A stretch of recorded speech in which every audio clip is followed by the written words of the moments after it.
somebody explain this to me because you guys have referenced it several times and I don't get it. Okay. So Demon Slayer is a Japanese anime that's #1 both in the US and Japan. Okay.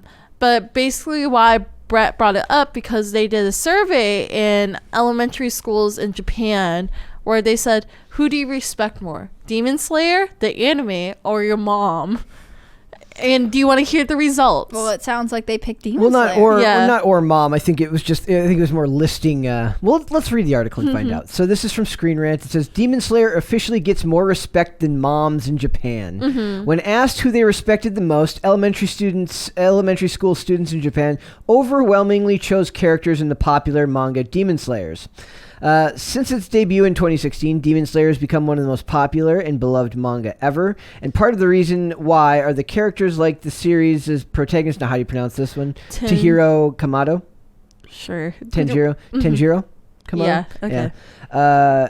Though even a casual manga fan would know that Tanjiro is popular, a new study suggests his popularity actually far exceeds all expectations. Yeah. Like all the best manga, Demon Slayer presents a solid story that introduces a range of characters that fans can relate to and who provide an example of who they should want to strive to emulate. One of the most memorable is easily the series' protagonist, Tanjiro, whose quest to cure his sisters of a demonic curse makes him admirable. It might be a common knowledge that Tanjiro is beloved by anyone who reads the manga or watches the anime, but a new study suggests that Tanjiro's popularity is far greater than any expectation. Oh, I know the survey they do a lot. They do this a lot for lots of popular manga series. So they'll ask you which one is like your most favorite manga character throughout the series. Naruto did that when they used to be banging. But now Boruto's like taking over. It's a terrible series altogether. But I mean Boruto, not Naruto. I love that and I grew up on it. But basically they used to do surveys. Which one's your favorite? And like at the end of the comic book, you'll see like which one is #1.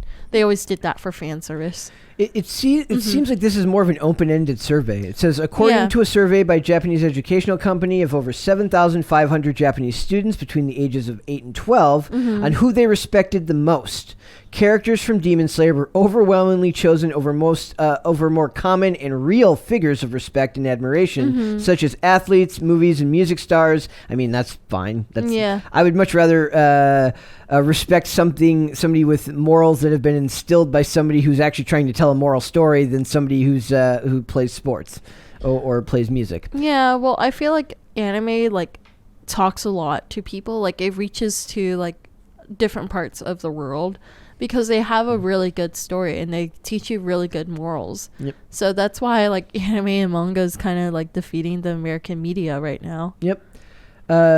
Even more surprising, however, was the popularity of Demon Slayer characters over the most traditional people children look up to and admire, namely their children, their teachers and parents.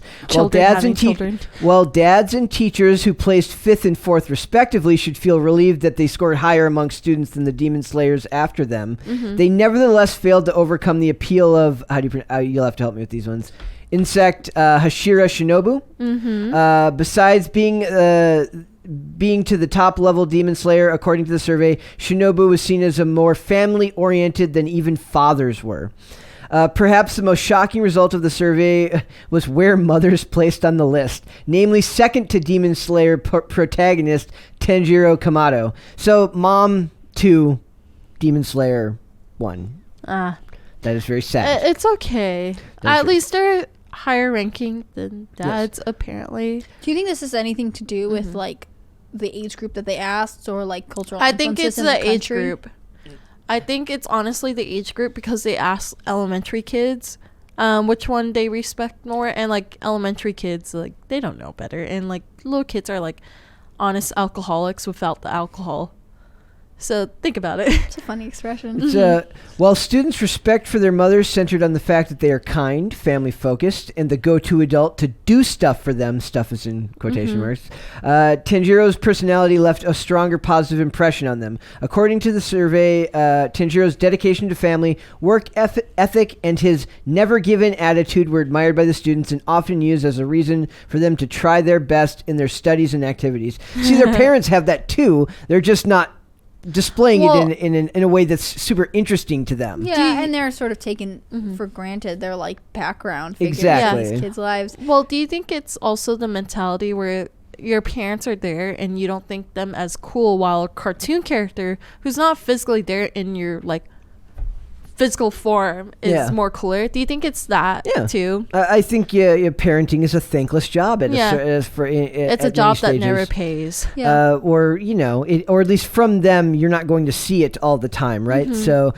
these fictional characters are getting all the glory, while mom and dad are actually out there busting their ass to take care of them. Yeah, I mean, I think of all the kids who are like, American kids who'd be like, if you could meet one person in the whole world, who would it be? And they'll be like, superhero person, like whichever superhero you can think of, like, and then you buy them like superhero beds, like t-shirts, and then like that's their lunchbox, and then no one is like, my dad. They might when they're a little bit older, but I mean, in some ways it's sort of nice, right? Of course their parents are going to take care of them. That's not a take it for granted moment.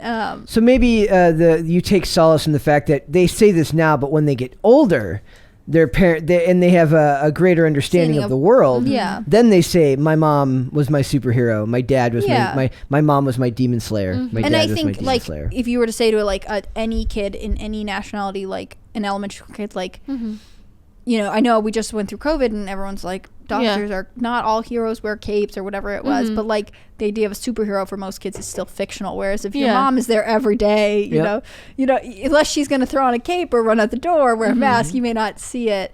I'd be interested to see sort of what an independent study of how Japanese school children view their parents' roles in their lives, especially the fact that dads ranked lower. In some ways, like if you're from a culture where your dad is expected to work and work really long hours, your relationship with him might not be the same. There's as like a whole documentary about it where how it's like, I think you can find it on NHK News, their YouTube channel. They did a whole documentary about it, and my favorite YouTuber that I talked about yesterday that I recently got into, basically his name is Pablo from Tokyo. He interviewed like moms and dads who I've seen one of his videos. Yeah, like have you seen his interview with fuck.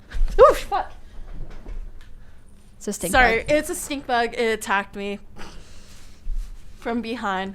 I saw an interview, a video I think it's Pablo from Tokyo did with like a stay-at-home mom in Japan. Yeah, it was some. I don't know if she has her own YouTube channel, but she looks similar to Kimono Mom, and basically like I really like the documentary of it because like you don't realize how much your parents are with you and how much they take care of you until like watching it firsthand. But the documentary of it, NHK, is it still on me? Okay. Like it's hacked the back of my head and I was like, holy shit. But basically they talk about like a bunch of Japanese kids, they don't have closer relationships with their dad because they're kind of distanced from them, because like it's also like a weird Asian culture thing where like dads aren't supposed to be close to their kids. Even though they love their kids, they're not supposed to be close to them because it shows weakness. Well, and I think that like several cultures have as the father you're the strong, like less emotive disciplinarian, whereas the mother is softer and warmer, but also it comes with a lot of like self-sacrifice and things like that. That's what happened with like my ex. Like he had a lot of that problem because he was more emotional, but his family told him you have to be the machismo, so like he's a Latin descent. They said you have to be more machismo, like show no emotions, you can't express like your anger like how regular men do, where like they're more passionate in other things. You have to hold it in and be the strong one.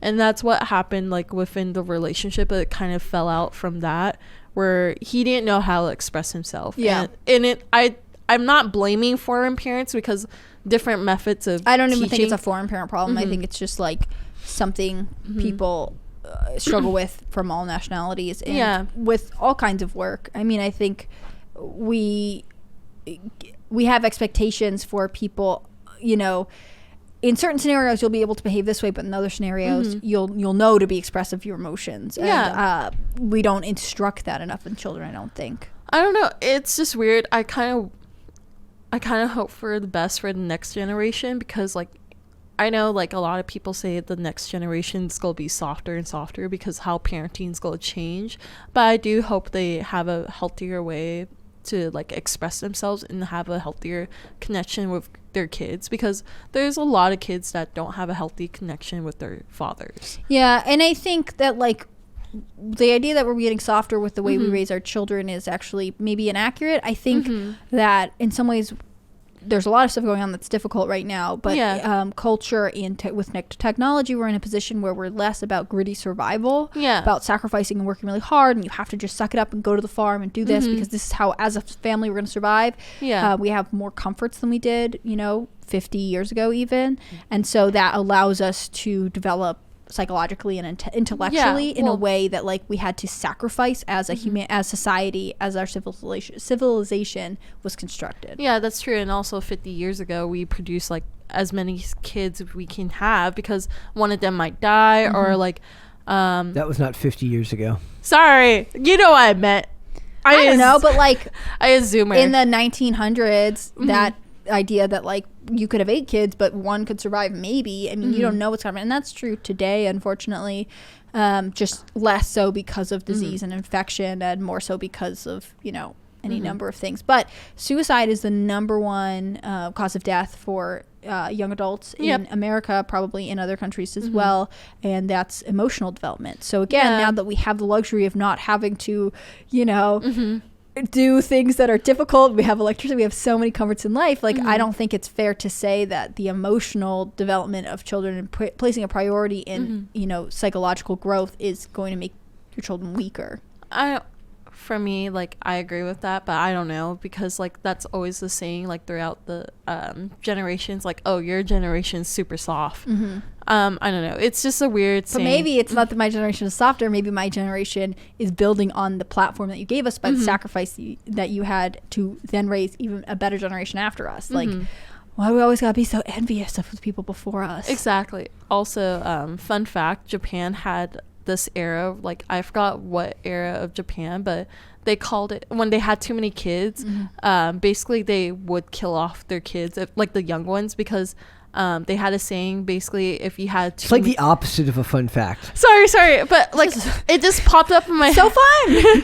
Sorry, I remember watching it on YouTube. It was like just a silly tidbit from me. Yeah, it's like a weird fact about Japan, and basically they used to kill off like their infants because they didn't want to bother their village, because Japan back then, basically when you had a newborn baby, that all the villagers in the whole village was like a community. They'll come to your house and give you gifts and celebrating the new baby. But if you had too many babies, they didn't want to be a nuisance, and they treat like their kids like the saying was like, your kids are like weeds, you need to get rid of some of them and don't be a nuisance to your neighbors. So they killed their babies. Like there was moms who gave birth to their babies who were freshly born and suffocated them.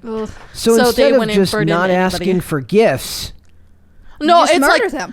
I think what Jordan Peter talked about this. I don't know if he puts it like that, but he'll say that like basically raising a human child, human children are incredibly dependent, and they suck up all of your resources, not just energy, but money and time and all kinds of stuff. You could understand where when people had the chance to not accidentally have 12 of them, they were like, let's be careful here. On the other hand, as the Demon Slayer poll has now taught us, parenting is a thankless job. And it is. It's elementary school children do not care. They will not idolize you. Yep.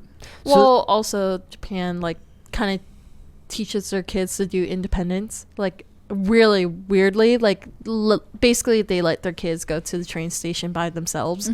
And I watched the whole documentary for that, and I'm like, nope, I'm not doing that for my kid. Homeschooling you stay. I don't know, my kid might end up really weird. Gonna have weird nephews. Brett? Probably gonna happen. You're probably gonna have weird kids. Yeah, well, I just want boys. Okay then. I don't know. All right. Good to know. I don't know if you know how this works, but there's like a 50-50 shot. I know. I don't but think you get you to can choose. genetically Brett, modify your kid. Do you want all girls? He wants a son named Declan. I know that. Declan? Declan.